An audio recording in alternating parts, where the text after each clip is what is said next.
Break के बाद आपका स्वागत है। आप देख रहे हैं कहानी कुर्सी की। हरियाणा में भी कुर्सी को लेकर जंग लगातार जारी है। एक तरफ कांग्रेस है जो विनेश फोगाट के आ जाने से कॉन्फिडेंट नजर आ रही है, जाट वोट बैंक को रिझाने की कोशिश कर रही है, तो दूसरी तरफ बीजेपी है जिसे एक के बाद एक झटके लग रहे हैं। और एक और झटका जो बीजेपी को लग रहा है वो है भजन गायक कन्हैया मित्तल के तौर पर, जिन्होंने गाना गाया जो राम को लाए हैं हम उनको लाएंगे। वो गाना काफी प्रसिद्ध भी हुआ था और इसके बाद कन्हैया मित्तल को ये उम्मीद थी कि शायद हरियाणा चुनाव में उन्हें बीजेपी की तरफ से कुछ दिया जाएगा, कहीं से लड़ाया जाएगा। लेकिन जब ऐसा नहीं हुआ तो कन्हैया मित्तल ने अपनी नाराजगी खुलकर जाहिर कर दी है और अब वो पार्टी को छोड़ने के जो संकेत हैं वो दे चुके हैं। कांग्रेस में कन्हैया मित्तल शामिल हो सकते हैं। अब विजय जी, क्या यहां कोई नैरेटिव गढ़ा जाएगा? अगर कन्हैया मित्तल कांग्रेस में शामिल होते हैं तो क्या इससे बदलेगा?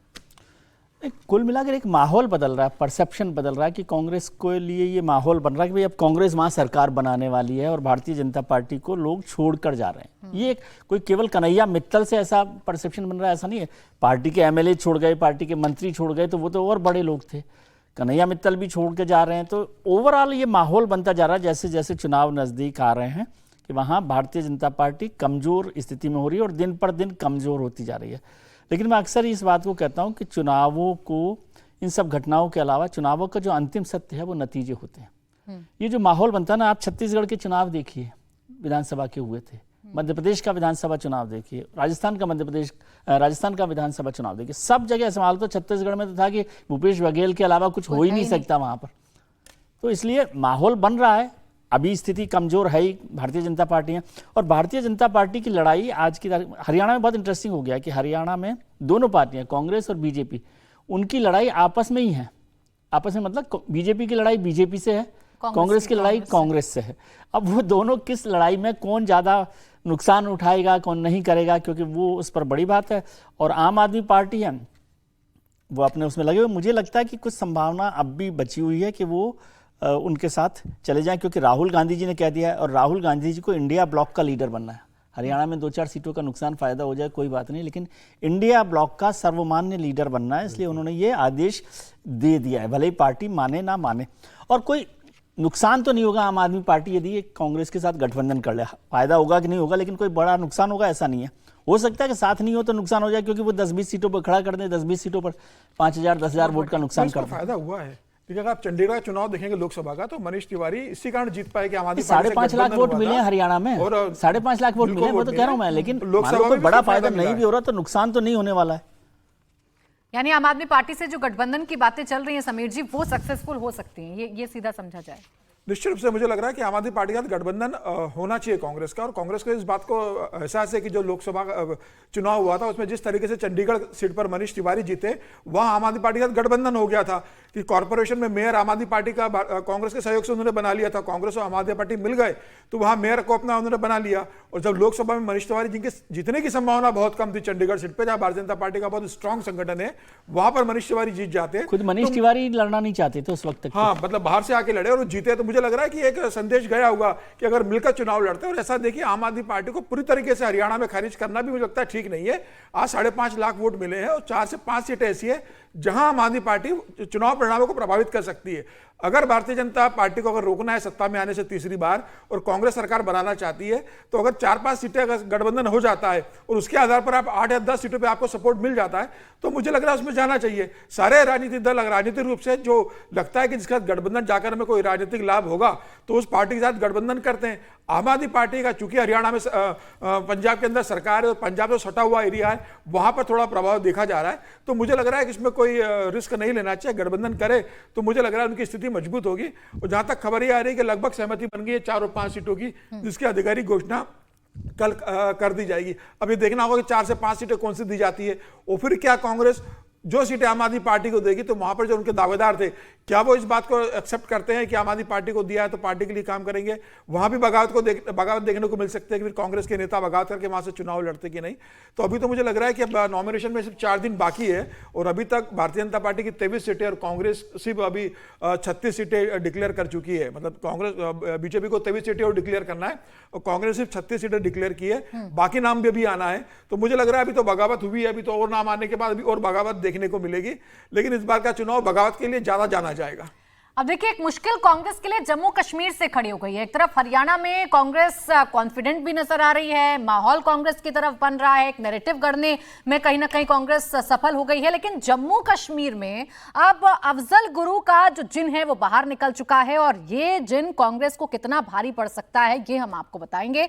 अफजल गुरु को लेकर उमर अब्दुल्ला ने कुछ ऐसा कह दिया कि जम्मू कश्मीर की सियासत का पारा हाई हो गया। उमर ने कहा कि अगर जम्मू कश्मीर सरकार की राय ली जाती तो अफजल गुरु की फांसी को मंजूरी नहीं मिलती। अब बीजेपी इस बयान को देश तोड़ने वाला बता रही है। बीजेपी का आरोप है कि उमर अब्दुल्ला चुनाव जीतने के लिए आतंकियों का समर्थन लेने की कोशिश कर रहे हैं, इसीलिए वो इस तरह के बयान दे रहे हैं। J&K government had nothing to do with Afzal Guru's execution. Otherwise, you would have had to do it with the permission of the state government, which I can tell you in no uncertain terms would not have been forthcoming. Why? It wouldn't have. We wouldn't have done it. I don't believe that any purpose was served by executing him. I don't.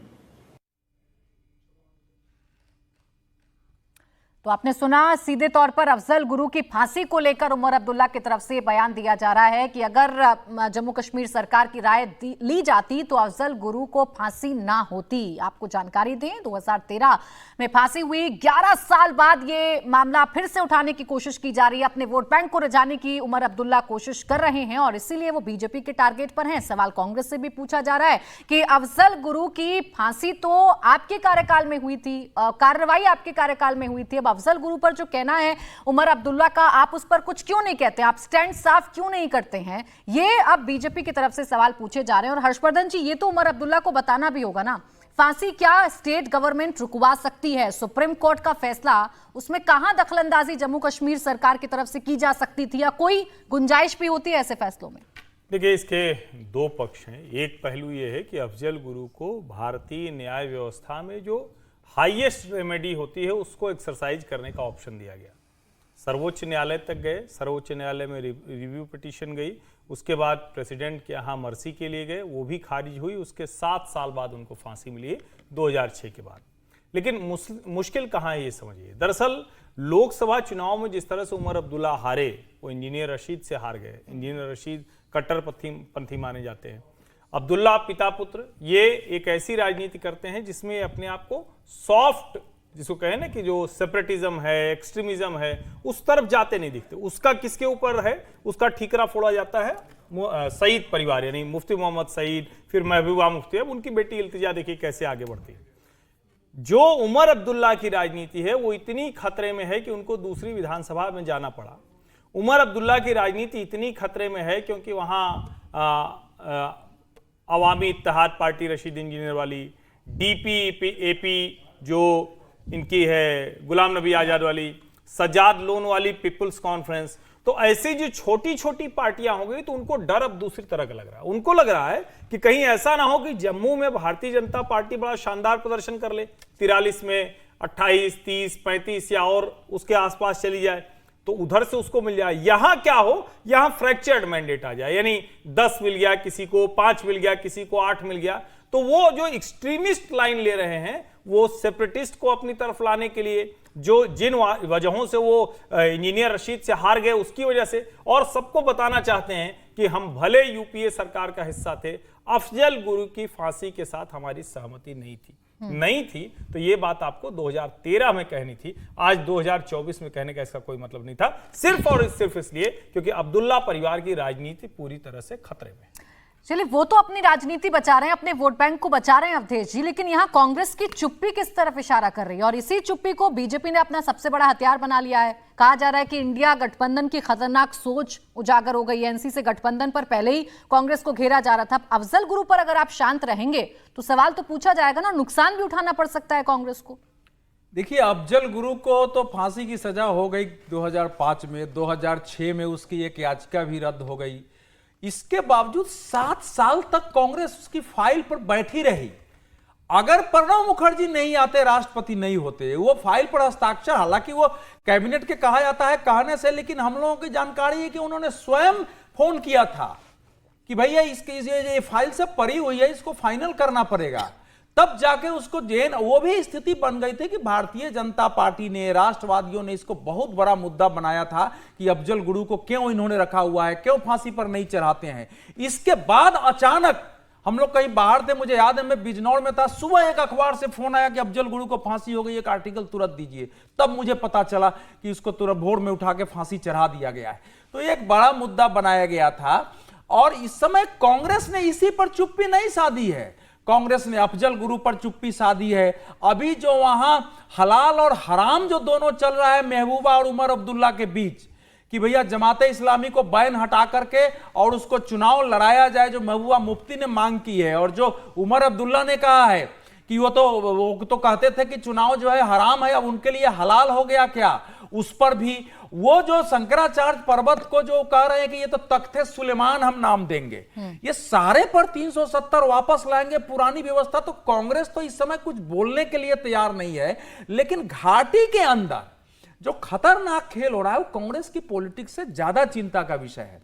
वो ये है कि जिसके आधार पर दो परिवारों की politics चलती है कि पाकिस्तान एक पार्टी है, आतंकवाद हमारे यहाँ है, हुर्रियत कॉन्फ्रेंस हमारे यहाँ है, जमाते इस्लामी की आइडियोलॉजी हमारे यहाँ है, मस्जिदों से किस ढंग से नमाज के बाद हो रहे हैं, और अगर हम यहाँ नहीं रहेंगे तो भारत के बीच सेतु का काम कौन करेगा। तो वो स्थिति फिर से ये दोनों महबूबा और अब्दुल्ला परिवार वहां पैदा करने की कोशिश कर रहे हैं। अब इसका ना, हालांकि उस समय मुझे याद है कि विधानसभा ने इसके विरोध में प्रस्ताव पारित किया था, सभी विधायक मंत्री बाहर निकले थे इसके फांसी के विरोध में, उन्होंने उसको बहुत बड़ा इशू उस समय बनाया था। और पहले भी विधानसभा ने 2 बार प्रस्ताव पारित करके उसकी फांसी की सजा को, डेथ पेनाल्टी को, उसको आजीवन कारावास में बदलने की मांग की गई थी। ये सब पहले से चल रहा था, लेकिन चूंकि इस बार के चुनाव में उमर अब्दुल्ला की अपनी समस्या भरी हुई है कि जिस ढंग से वहां के एक्टिविस्ट लोग उनके साथ खड़े हो गए हैं गंदरबल में, जो कि शेख अब्दुल्ला वहां से चुनाव जीते, फारूक अब्दुल्ला चुनाव जीते, उस क्षेत्र में तो उनकी अपनी भी समस्या है और भविष्य की राजनीति को लेकर भी समस्या है। कांग्रेस एक राष्ट्रीय पार्टी रही है, कांग्रेस ने एक समय शेख अब्दुल्ला को महत्व दिया तो उसको 22 साल तक जेल में रखा। कांग्रेस को सोचना पड़ेगा कि राजनीति के लिए क्या हम फिर से जम्मू कश्मीर को उसी हिंसा, अलगाववाद और पाकिस्तान प्रेरित पॉलिटिक्स में नहीं झोंक रहे हैं। जम्मू में यह मुद्दा बनेगा, देश में मुद्दा बनेगा, कश्मीर में कितना बनेगा यह देखने वाली बात होगी। कांग्रेस फिलहाल बैकफुट पर नजर आ रही है उमर अब्दुल्ला के एक के बाद एक बयानों को लेकर, चाहे 370 को हटाने का बयान उमर अब्दुल्ला देते हो, वादा करते हो अपने मैनिफेस्टो में, चाहे ये अफजल गुरु की फांसी को लेकर अपना स्टैंड क्लियर कर रहे हैं, कह रहे हैं कि पूछा जाता अगर सरकार से तो अफजल गुरु की फांसी के वो खिलाफ खड़े हो जाते। अब विजय जी, जो जम्मू का रीजन है जहां बीजेपी स्ट्रांग समझी जाती है, जहां हिंदू वोट बैंक ज्यादा है, यहां भी तो कांग्रेस को कहीं ना कहीं नुकसान उठाना पड़ेगा उमर के इस बयान के बाद, अगर आप स्टैंड क्लियर नहीं करेंगे तो। देखिए, एक तो ये सोचना कि कांग्रेस का इसमें नुकसान हो रहा है उस चुप्पी से, वो कतई नहीं है। कांग्रेस इस चुप्पी से फायदा उठाना चाहती है कि कितना फायदा वो वहां पर उठा सकती है वैली में। जम्मू के रीजन में कांग्रेस की बहुत बड़ी ताकत नहीं है, वहां भारतीय जनता पार्टी एक बड़ी ताकत के तौर पर है, तो वो सोच रहे वैली में कुछ मिल जाए और एनसी के साथ मिलकर जम्मू में, अकेले कांग्रेस नहीं लेकिन जम्मू में भी एनसी और कांग्रेस मिलकर कोई फायदा उठा ले, कुछ सीटों का फायदा उठा ले। इसलिए ये हम सोच रहे हो अगर कि जम्मू के चुनावों में कांग्रेस की चुप्पी से कोई नुकसान होगा उसे, वो तो कतई नहीं होने वाला है। चुप्पी इसलिए कर रखे कि इसका कुछ फायदा जितना भी उठा सकते हैं वो उठाएं। फारूक अब्दुल्ला साहब की परेशानी, ये उमर अब्दुल्ला साहब की परेशानी ये हो रही है कि जो राशिद इंजीनियर से वो हारे, एक तो बड़ा झटका उनके लिए था।